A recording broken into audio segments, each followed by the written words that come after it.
everyone and welcome to today's video. My name is Femke. And I'm Esmay. And it has been quite some time, but we are here with our August wrap-up.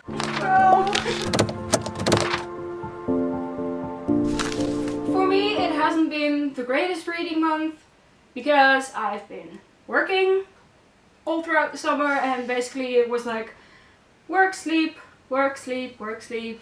Texting Esmay somewhere in between.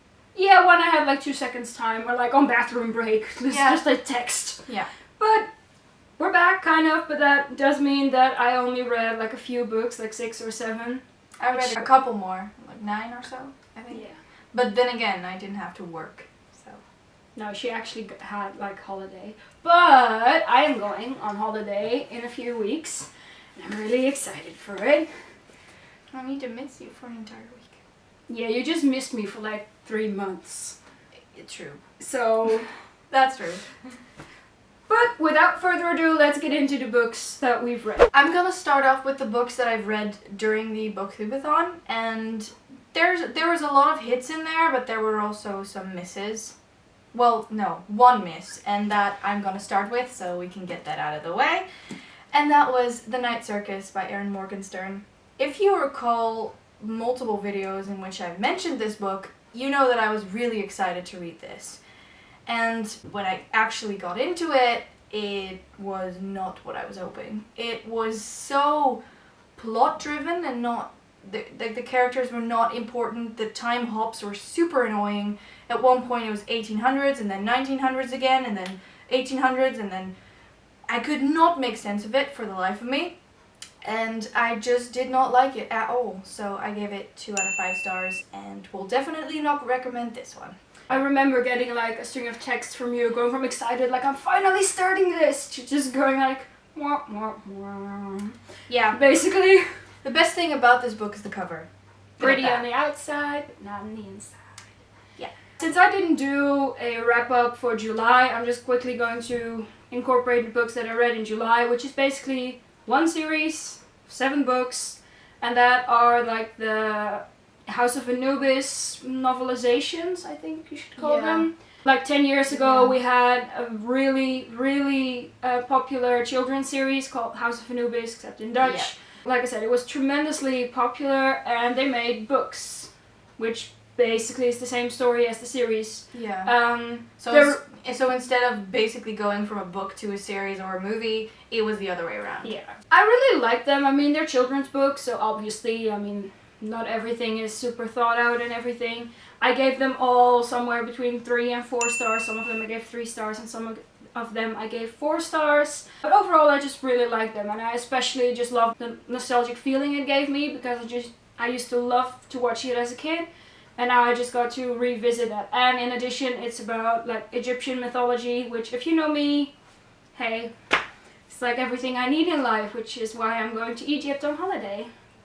That was actually the trip that she mentioned. Yeah. So excited. They're there now, they're there. Yes. Nearly there, you can nearly go. Yes. You can nearly leave me. I'll be back.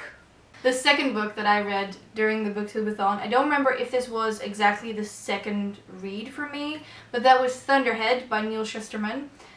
And this was a definite hit. It was so good. I loved Scythe, I loved the idea of the books. But the ending of Thunderhead, if you've read these books, you know my pain. She doesn't. I will make you pain. That was not a good sentence, but well English. Well English. Yeah, but it was incredible, and I can definitely recommend these two if you want not your everyday kind of young adult fantasy, or is it young adult? Yeah, I think it's young adult. Yeah. Well, at least it's not your everyday fantasy, and I loved it. The next book that I read, which is actually the first book I actually read in August, was Birth of Chaos by Elise Kova and Lynn Larsh, which is the 3rd book in the Wish Quartet, I think. Yeah. I keep getting confused. This is like the 3rd time I'm mentioning this, but I keep getting confused. I think it's the Wish Quartet. It was my favorite so far of this series. I remember the first book being really introductory. It's really an introduction and it's kind of like there's not a lot of depth to it in my opinion, But as the series progresses, you get a lot more like mythology and lore and history and why everything is the way it is. And especially in the third book, I think half of the time I was just sitting there like, just like baffled and just like flabbergasted, but like in a good way. Yeah, I get it. In a good way, I'm but just like, scared. this is like so much more. And it really made it a lot better for me, because up until like the second book, it's kind of fantasy, but then again not really. And like from the third book, it definitely becomes fantasy. And I think I gave it 4 stars in the end. And I'm really, really excited for the fourth book. I'm really excited to see how the series will be wrapped up. The third book that I read for the Booktubeathon was a revisitation of an old one, and one of the challenges was read a book to movie adapted book. So basically what you did is you read the book and then watch the movie, and I thought this would be the best idea to once again read Harry Potter and the Philosopher's Stone. I don't think I have to say anything about this. If there's anybody out there who hasn't read them, they're either too young or not interested in the story whatsoever. Which, of course, there's some people who are like that, but I love it. It's 5 stars for me. It will always be 5 stars. While we're on the subject of Harry Potter, the next book that I read is actually one of the companion novels, and that is Fantastic Beasts and Where to Find Them. I gave it 4 stars just because it's not really a story, and I really liked it. I liked the drawings that were there, I liked the descriptions and everything. But just overall, I like it as a companion. It's not a full-fledged novel, so I didn't give it 5 stars. Fair. The next book that I've read was one that you actually recommended to me. Yeah, you can already see it. And that was also for the Booktubeathon, and that was The Lost Namzara. And this is everything you need in life because dragons. It was amazing. Just generally saying, I love the plot, I love the characters, I love the fact that there's dragons in there.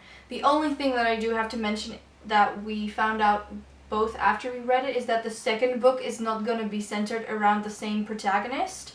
They're switching, and I think they're going to do the same thing in the third book as well, which is kind of sad because I would have wanted to see more. I like these people. Exactly. Except not the person that it's going to be about in the second book, which is kind of a bummer. Yeah, it's kind of a bummer. I'll still read it though, but yeah, this one was absolutely amazing, and I can totally recommend it. Hence why I gave it 5 stars. I keep forgetting this. I also gave Thunderhead 5 stars. Yeah, we can edit this in later. Yes. I'll edit it in. The next book that I read is, again, on the subject of Harry Potter, because I kind of read all the companion novels in like one evening, but hey. And that is Quidditch Through the Ages, which is the second companion novel to the Harry Potter series. I think I gave that one also 4 stars, but more like 3.5, because it was kind of slow, at least in my opinion. Humble opinion. Well, there's nothing humble about it, but in my opinion. Especially like the part where they would just describe all the different teams and everything, and I was kind of like, okay, but I mean there were some nice and fun facts in there, but overall I think it was like 3.5 stars, because like I did enjoy the information, and I really also liked to see where it came from, where they thought it came from. Yeah. But it just wasn't as good as Fantastic Beasts in my opinion. The next book, and also the last book that I've read for the Booktubeathon, which makes the total 6, I think. Is it 6? Whatever. I think I read 6. But the last one that I read is Society of Wishes by Elise Kova, which links into what Femke just mentioned. I really like it. However, I did feel as if it was a prologue to a book. It didn't feel like a full-fledged book. One, because it's so small, and I read it in 2 or 3 hours. Yeah, same. And I'm excited to jump into the next one, which I haven't yet because I'm a horrible person and there's a lot that I want to read. But I did really enjoy it, and I think I gave it 4 out of 5 stars. The next book that I read is again a Harry Potter companion novel, and that Can you guess which one it is? If so, kudos to you. Yes. But that was The Tales of Beedle the Bard, which is the collection of short children's tales for Harry Potter's, well, not Harry Potter, like magic children, basically. The Wizarding World. Yeah, exactly. I really liked it. I gave it 5 stars in the end. My favorite is the Tales of the Three Brothers. Yeah, that one. The last one. The one that's in the movie. Basically, yeah. I was so sad that it was like the shortest one of all. Though. Yeah. I really enjoyed the other ones as well, don't get me wrong, but that one just, I don't know, it has something, and it's like, Yeah. it's kind of dark and creepy, and it's just, I think it's just, love it. Yeah, it's really, really fascinating. But yeah, like, I read all 3 Harry Potter companion novels in like one evening. Yeah. Tying into that, I read it in July, and then Femke was reading it while I was at her place, and I got so excited that I read it again this month, and once again gave it 5 stars. My favorite is also Tales of the Three Brothers, and yeah, I read it again. Shoot me. So yeah, that's also a read for me for August. The next book that I read is actually the only one that I physically have here. And that is World Mythology in Bite-Sized Chunks. This book was included in a Fairy Loot box, and if I remember correctly, it was... I'm thinking April, but I could be very wrong. I think it was May. Around those springy months. Sometime it was included in a Fairy Loot box. I was kind of disappointed by this book. I was quite excited to read this because it includes a lot of different mythologies and not just your standard Roman and Greek mythology, which I thought was really interesting. But I was kind of sad to say that, like, it's a small book and there's like 10 different mythologies, but like a third of the book, at least a third of the book, is again dedicated to Roman and Greek mythology, which I thought was kind of sad. Like, if you make it world mythology, then I would say just make those a bit bigger, because these are never included. I also have to say there were some things I was I'm not sure if that's actually what I've been taught, so I don't know if the things in here were actually true. And it also felt really like disjointed. I mean, I guess it says chunks, but there really were chunks. Often I couldn't really find a connection or anything.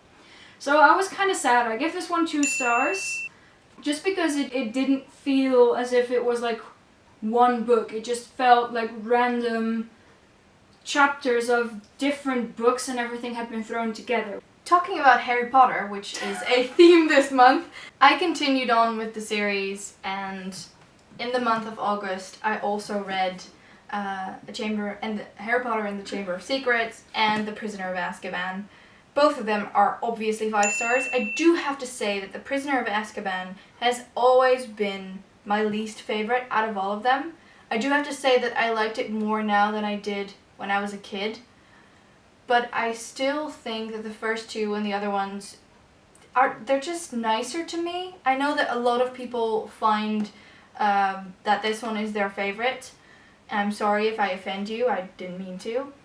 I'm just very excited to finally get into Goblet of Fire, because that was my favorite one. The next book that I read, it was really a month for companion novels for me, was Cruel Crown by Victoria Aveyard, which is, I think, like 0.1 and 0.2, technically. Like, they are before the first book. I gave it 1 star because I really thought, like, these stories were so unnecessary. Like, they did not have to make a book for this. No, seriously. A third of the book, at least a third of the book that I had, is the first few chapters of Glass Sword. So there's that. What? Then the first story is the story about Queen Elara, which is Hal's mother, first queen. Yeah. And how she killed herself, basically, which is already told in one of the books. It's told quite detailedly in one of the books. Yeah. I don't remember because I only read the basically first book. There was absolutely no need for it to be an entire book, and then the second story had so many parts redacted in there that I was so bloody annoyed that I actually nearly threw it away. Oh gosh.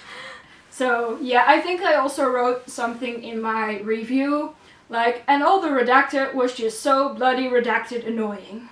I wrote something like that. So basically, no. The last 2 books that I've read this month is a duology, and if you know me, it is my annual reread. It's the 3rd time. It's like not even annual, it's like triannual or something. Shh. Bi-monthly? Almost.